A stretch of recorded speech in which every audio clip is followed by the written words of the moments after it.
Bienvenue à bord de la nouvelle Goldwing 2018. Vous le voyez, nous avons un poste de conduite complètement modernisé, complètement bouleversé.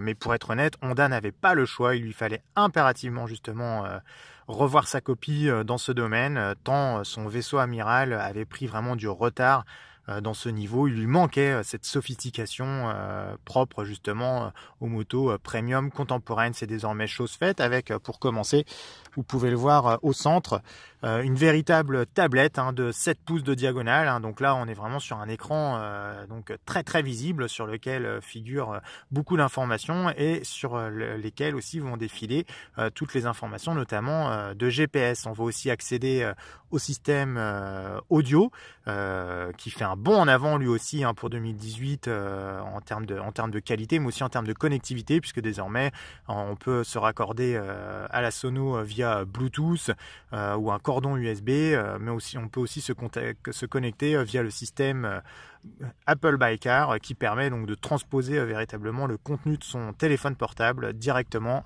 sur l'écran. Vous le voyez donc, nous avons sur le centre aussi une sorte de petit joystick qui permet de faire défiler toutes les informations de manière assez intuitive.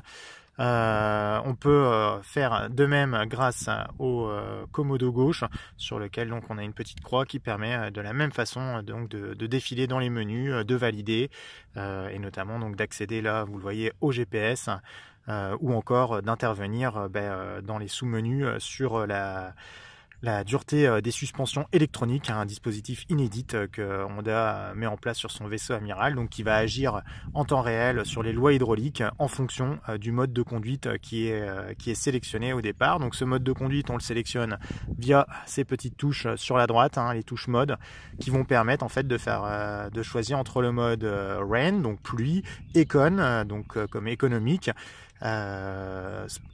tour et sport. Donc tous ces modes évidemment vont influencer sur la réponse à l'accélérateur, mais aussi donc sur la dureté des suspensions grâce à une intervention via des servomoteurs sur l'hydraulique donc de ces suspensions.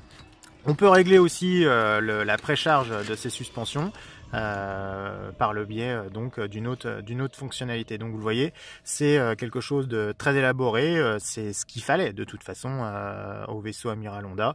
Bien entendu, on retrouve aussi toutes les informations on va dire plus traditionnelles et nécessaires comme l'heure, le régime moteur, la vitesse, le rapport engagé, la température du moteur, plusieurs tripes, la consommation, un inédit aussi indicateur de pression des pneus qui manquait sur la précédente version.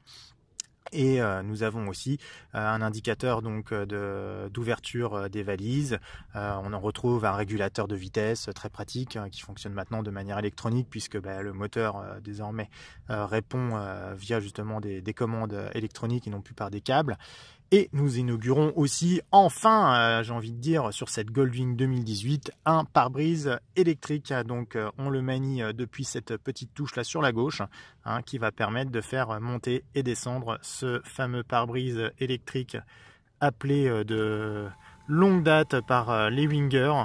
Donc, qui va, voilà, vous le voyez, il monte, il descend, c'est assez intuitif, c'est assez rapide, il n'y a pas de problème de coulissement et ce pare-brise offre une excellente protection donc au niveau du casque qui est totalement abrité. Il monte vraiment très haut au-dessus du casque pour protéger aussi donc le casque du passager. En revanche, ce pare-brise là, vous pouvez peut-être pas le voir, mais il est sensiblement moins large que l'ancien modèle, puisque cette moto justement elle a un petit peu vu ses volumes réduits. Et on se retrouve du coup avec une protection qui est quand même inférieure à l'ancien modèle. On a pu tester justement, il y avait une Goldwing 2017 avec nous aujourd'hui et c'est flagrant. La protection est inférieure, notamment au niveau donc des bras, des mains, où il y a un petit peu plus d'exposition, on va dire, aux éléments. Donc là encore, ça reste de toute façon quand même une très bonne protection, mais on n'est plus comme dans un cocon, comme c'était le cas sur la précédente Goldwing, qui mesure au niveau, pour vous donner un ordre d'idée, qui mesure 10 cm de plus l'ancien modèle en largeur au niveau de la partie avant. Donc voilà ce qui explique justement ce retrait en termes de protection.